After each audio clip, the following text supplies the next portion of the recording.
Hello दोस्तों, welcome back to my YouTube channel. आप सबको मेरी तरफ से राम राम, नमस्कार और सत श्री अकाल।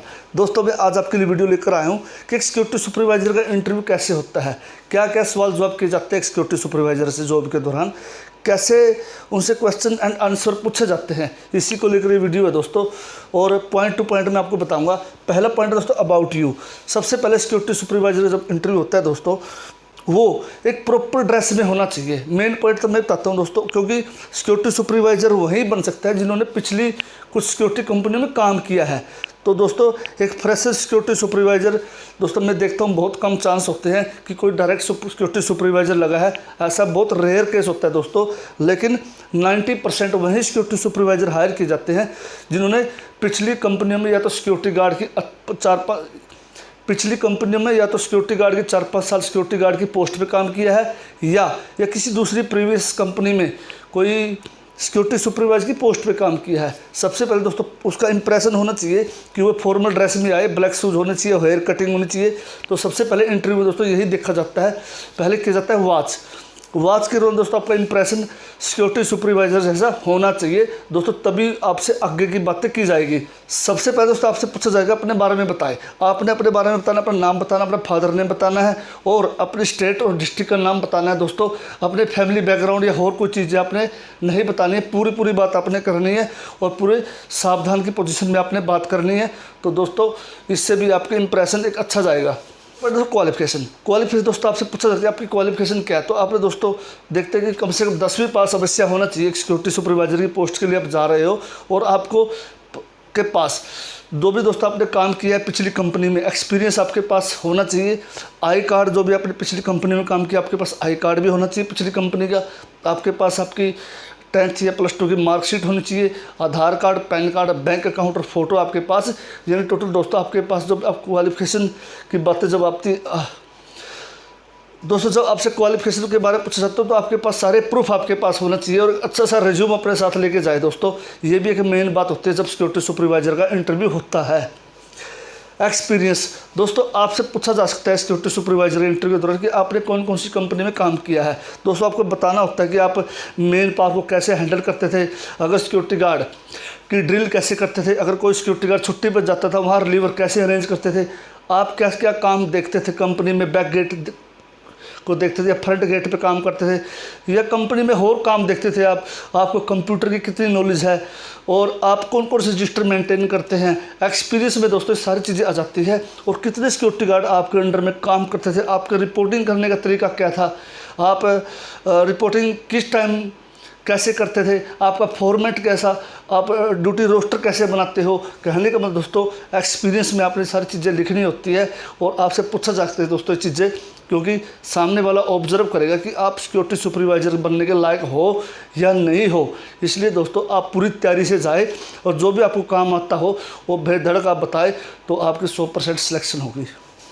वर्किंग लोकेशन दोस्तों सिक्योरिटी सुपरवाइजर इंटरव्यू के दौरान आपसे पूछा जा सकता है कि आपने कहाँ कहाँ काम किया है, कौन कौन सी कंपनी में काम किया है और कौन सी पोस्ट पे काम किया है, कौन सी लोकेशन में काम किया है।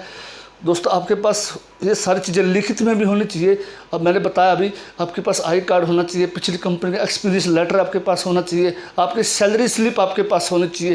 दोस्तों ये 4-5 चीज़ें आपके पास होनी चाहिए और आपको पता होना चाहिए आपने कौन कौन सी सिक्योरिटी में काम किया है। तो दोस्तों ये भी आपका एक मेन पॉइंट है। इंटरव्यू में पूछा जाता है आपसे कि कौन कौन से कहाँ कहाँ अपने लोकेशन में कहाँ अपने कंपनी में काम किया, या होटल में काम किया, या रेजिडेंटल एरिया में काम किया है, या किसी पावर प्लांट में काम किया है या कंस्ट्रक्शन साइट पे काम किया है। ये चीज़ें आपसे पूछी जा सकती है दोस्तों। फायर दोस्तों सिक्योरिटी सुपरवाइजर इंटरव्यू में पूछा जा सकती है आपको फायर की क्या नॉलेज है, फायर कितने प्रकार की होती है, फायर ड्रिल क्या होती है, फायर पंप रूम क्या होता है, फायर की पहचान कैसे की जाती है, फायर एक्सटिंग्विशर कितने प्रकार के होते हैं, उनकी पहचान कैसे होती है। ये भी दोस्तों एक सिक्योरिटी सुपरवाइजर को पता होना चाहिए दोस्तों, तभी उसको सिक्योरिटी सुपरवाइजर हायर किया जाता है अच्छी कंपनियों में। इसलिए जो भी मेरा भाई सिक्योरिटी सुपरवाइजर की जॉब के लिए जाए तो दोस्तों प्रॉपर तैयारी करके जाए अपनी, ताकि उसको प्रॉब्लम ना हो इंटरव्यू के दौरान। अगला पॉइंट है दोस्तों रजिस्टर। दोस्तों सिक्योरिटी सुपरवाइजर से इंटरव्यू में ये भी पूछा जा सकता है कि आपको रजिस्टर की कितनी नॉलेज है, रजिस्टर कितने प्रकार के होते हैं।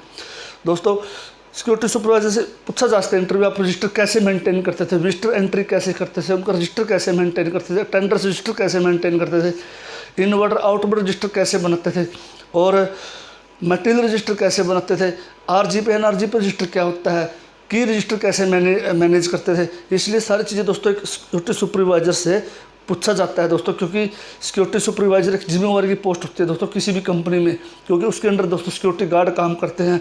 पूरी साइट की उसकी ड्यूटी के दौरान उसके ऊपर पूरी जिम्मेवारी होती है दोस्तों। इसलिए एक सिक्योरिटी सुपरवाइजर को रजिस्टर के बारे में भी नॉलेज अवश्य होनी चाहिए दोस्तों, ताकि वो अच्छी कंपनी में नौकरी उसको मिल सके। अगला पॉइंट है मैन पावर। दोस्तों सिक्योरिटी सुपरवाइजर से इंटरव्यू पूछा जा सकता है कि आपके पास कितने सिक्योरिटी गार्ड काम करते थे। अगर कोई सिक्योरिटी गार्ड छुट्टी पर चला जाता है या कोई सिक्योरिटी गार्ड बीमार हो जाता है या पोस्ट के ऊपर कोई लड़ाई झगड़ा हो जाता है तो आप कैसे उनको हैंडल करते थे, आपके पास कितनी मैन पावर है। अगर इमरजेंसी में अगर सिक्योरिटी गार्ड को एक्स्ट्रा सिक्योरिटी गार्ड बुलाना पड़ जाए तो आप क्या करोगे। इसलिए दोस्तों आपके पास पूछा जाता है आपके पास कितनी मैन पावर है। इसलिए एक सिक्योरिटी सुपरवाइजर के पास 5-10 मैन पावर दोस्तों अवश्य होनी चाहिए, ताकि वो मौके पे इंटरव्यू दौरान पूछा जा सकता है कि कैसे बता सकते हो आप, सर मेरे पास इतनी मैन पावर है, इसी लोकेशन पे है। तो ये भी दोस्तों एक मेन पॉइंट है। नेक्स्ट है दोस्तों ट्रेनिंग। सिक्योरिटी सुपरवाइजर दोस्तों इंटरव्यू में ये भी पूछा जाता है कि आपको ट्रेनिंग आप करवा सकते हो। पहले दोस्तों खुद ही सिक्योरिटी सुपरवाइजर को पता होना चाहिए ट्रेनिंग, बेसिक ट्रेनिंग कैसे होती है। दोस्तों हम बेसिक ही करवा सकते हैं, मिलिट्री लेवल की ट्रेनिंग हम नहीं करवा सकते। बेसिक ट्रेनिंग दोस्तों कि सावधान, विश्राम और सल्यूट और ड्रेस कोड, ग्रूमिंग, ये चीज़ें दोस्तों एक बेसिक ट्रेनिंग में आती है कि एक सिक्योरिटी गार्ड की ड्रेस कैसे होनी चाहिए और उसको कैसे मेंटेन किया जाता है। तो दोस्तों इसलिए सिक्योरिटी सुपरवाइजर को पता होना चाहिए ट्रेनिंग में कौन कौन सी चीज़ें हमको बतानी होती है, क्या पूछा जा सकता है। अगला पॉइंट दोस्तों सबसे मेन पॉइंट, सिक्योरिटी सुपरवाइजर दोस्तों अपनी सैलरी भी बतानी होती है कि मैं पिछली कंपनी में कितनी सैलरी ले रहा था। और दोस्तों उसे खड़े होने का स्टाइल ठीक होना चाहिए, बात करने का दोस्तों स्टाइल बिल्कुल स्ट्रेट अवे होना चाहिए। बातें इधर घुमा फिरा के करोगे तो आपका सिलेक्शन दोस्तों मुश्किल ही होता है। इसलिए आप स्ट्रेट अवे में बात करेंगे, जो बात होंगे वो सच्चाई बोलें दोस्तों, आपने झूठ नहीं बोलना इंटरव्यू में। अगर दोस्तों आप कोई चीज़ें बढ़ा चढ़ा के बोलोगे तो दोस्तों आपसे फिर उसी तरीके से सवाल जवाब किए जाते हैं, फिर बाद में जब आपको जॉब मिल जाएगी तो आप वहाँ पर फंस जाओगे। इसलिए जो चीज़ आपको आती है सिर्फ आपने वही चीज़ बतानी है, ताकि आपको कोई प्रॉब्लम ना आए। ये थी दोस्तों आज की वीडियो। अगर दोस्तों आपने वीडियो अच्छी लगी तो लाइक शेयर और सब्सक्राइब जरूर करना। जय हिंद, वंदे मातरम।